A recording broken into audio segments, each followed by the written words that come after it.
Have you ever felt like no matter how hard you diet and exercise, your weight just won't budge? You're not alone. This frustrating phenomenon is known as metabolic adaptation, and it might be the reason behind your stalled progress. When we lose weight, our bodies undergo a series of changes to adapt to the new weight.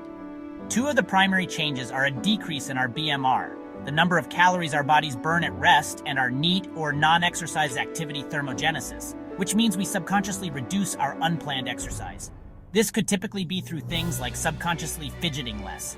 This means that even if we're eating the same number of calories as we were before, our bodies are burning fewer calories, making it harder to lose more weight. Metabolic adaptation happens because as we get further into a diet, our bodies naturally try to conserve energy by slowing down our metabolism. This is because, from an evolutionary perspective, our bodies are designed to survive during times of famine. So when we cut our caloric intake over a period of time, our bodies think we're in a state of famine and respond by slowing down our metabolism to conserve energy.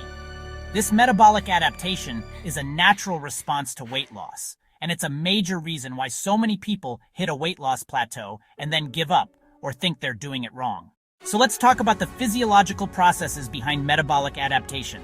When we restrict our caloric intake, our bodies respond by decreasing the production of certain hormones, such as leptin and thyroid hormone, which help regulate our metabolism.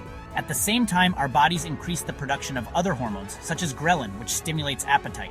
This means that not only are we burning fewer calories, but we're also feeling hungrier, making it harder to stick to our diets. Another key process behind metabolic adaptation is the changes that occur in our muscles.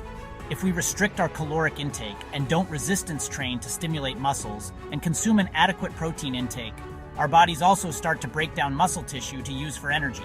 This is because our bodies are trying to conserve energy by breaking down muscle tissue, which is a more efficient source of energy than fat. So, not only are we losing weight, but we're also losing muscle mass, which slows down our metabolism even further. So why is it so important to understand metabolic adaptation? It's because this phenomenon can hinder our weight loss efforts and make it seem like we're doing everything right, but still not seeing results. Many people get frustrated and demotivated when they plateau, but understanding metabolic adaptation can help us adjust our strategies to overcome this plateau.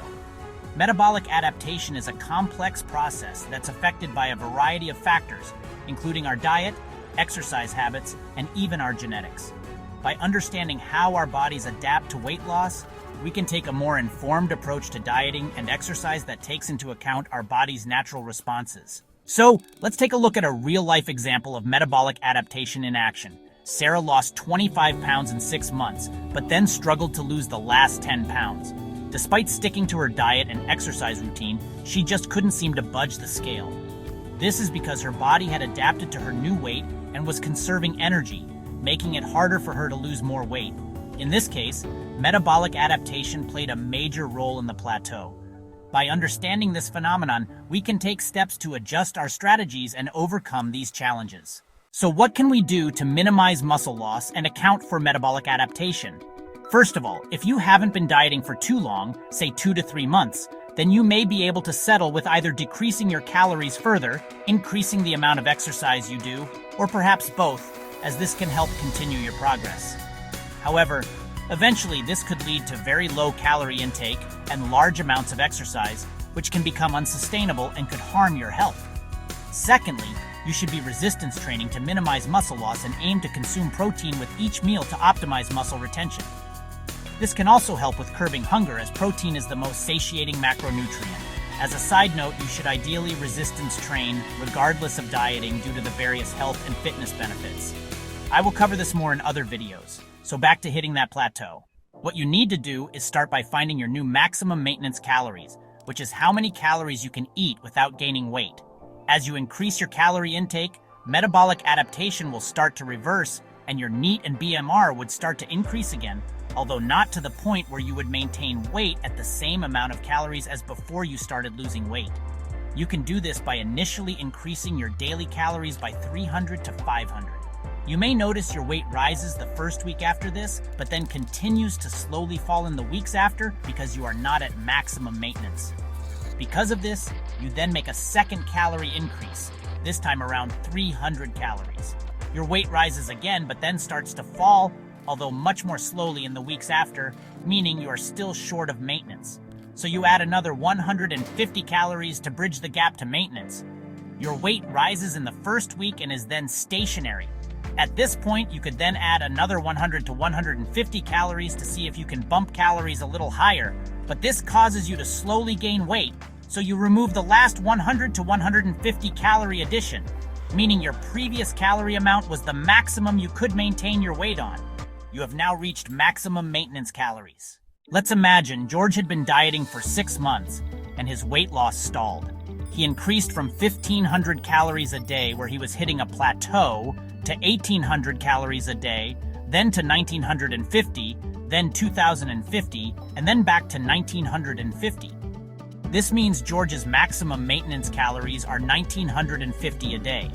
Now, once you achieve maximum maintenance, you should stay here for around 2/3 to the same amount of time you were dieting so you can fully recover from the diet, or at least until you feel ready to lose weight again. Let's say George now feels recovered and is now ready to lose weight once more. When he drops below 1,950 calories, he will start losing weight again and would be able to continue past the point he previously hit a weight loss plateau at. Now, bearing in mind you may get to maintenance at a slightly heavier weight than when you were dieting. However, this is normal, and it's mostly due to an increase in gut content, water, and glycogen, not fat. So expect this and don't worry about it. When you go back to a diet, you will lose it again anyway. So, what are the key takeaways about metabolic adaptation and its implications for dieting and weight management? Firstly, it's essential to understand that metabolic adaptation is a natural response to weight loss, and that it's not just about eating less and exercising more. Secondly, we need to be patient and realistic about our weight loss goals, understanding that it takes time, so you need to have patience and consistency. So have you experienced metabolic adaptation in your own weight loss journey? Share your experiences in the comments below, and let's continue the conversation. And if you want to learn more about exercise and nutrition, be sure to check out my other videos. Thanks for watching.